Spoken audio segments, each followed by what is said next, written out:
Next, we're talking about wrenches. So we're going to start off with this. This is a crescent wrench or an adjustable wrench, and it's got this screw dial right here that enables you to widen the jaw or you can tighten it. So it's nice because it can accommodate a variety of screw types. And so if you're not sure exactly what size nut you have, then you can grab one of these and it can adjust to what you need. These also come in different sizes. So this one has a maximum capacity there of probably about 5/8 of an inch. But there are ones that come in bigger sizes so that you can accommodate larger nuts too. A nut here, if you can see that, is hexagonal in shape generally. So you've got these flat surfaces that it needs to engage with. So with the wrench, basically, it puts pressure on those flat surfaces so that you can apply rotational force to the nut. So these are great, very versatile tools. I would multi-purpose. Definitely recommend having one of these if you have nothing else. That's a good one to start with. Next, we have a combination wrench. So this one has an open end or what's called a box end. And then we also have a ring end. And there are basically 12 little notches there. And with that, the 12 notches can engage with the 6 sides, but you can also do it on a alternating position there. So it can be, here, but it can also be just slightly offset there, which means that you can put a variety of positions on it, especially if you're working in a tight space. It's really nice so that you have a little range of motion there. You can tighten up your nut with the combination wrench.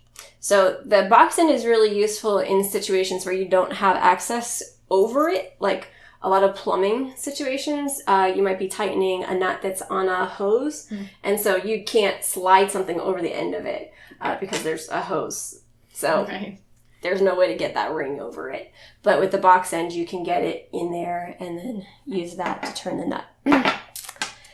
Then we have a socket wrench. These are really great. This is a ratchet combination with a socket, and you can change the direction using this switch on the back here. So you can use it to tighten, or you can use it to loosen. And I think I actually said that backwards. This would be, that's loosening, and then this would be tightening. So with that, it makes it so that you don't have to lift and reset every time. With the ratchet, you can just swing it back and forth like that. And you will just kind of put one hand on the socket here to hold it as you're ratcheting, and that lets you tighten things up there. So also great. These are both tools that I remember my dad using a ton when he was doing a lot of automobile work and things like that. That sound of the ratchet is it's classic. But yes, a lot of times those will be used in automobile work. You're right. Then we have an Allen wrench. This is a staple of the IKEA assembly department. I am very familiar with this one. Yeah, so this has a hexagonal end there, which we'll get a close-up of that. But that engages with a hexagonal shape in the end of a screw generally, and you'll use the Allen wrench to tighten those screws down. And these are good because you can use them in very tight spaces because they don't require a lot of range in order to turn. Right. And the nice thing about this too is with the different lengths, you have 2 options as far as the amount of torque that you put on it. Because with the principles of the wheel and the axle, basically the larger the wheel part of it, the more torque you can get on the center axle. And so if you have it turned this way, that basically makes it a larger wheel.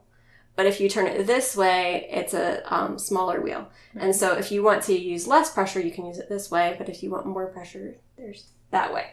Makes sense. And then lastly here, we have the pipe wrench. So this one you probably won't need unless you're doing major plumbing work on your house.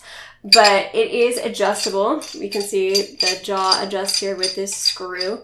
And then you have to have it oriented in the correct direction for it to engage properly to tighten something. So if you want to tighten something, basically you'd put one jaw like that on that side, and then by starting to turn it, it engages the jaw with the other side and makes it so that you rotate it there.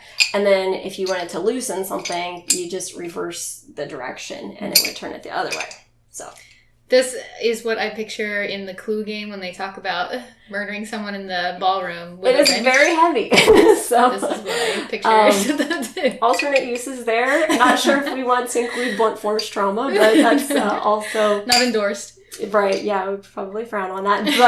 But, the approved application would be mostly plumbing.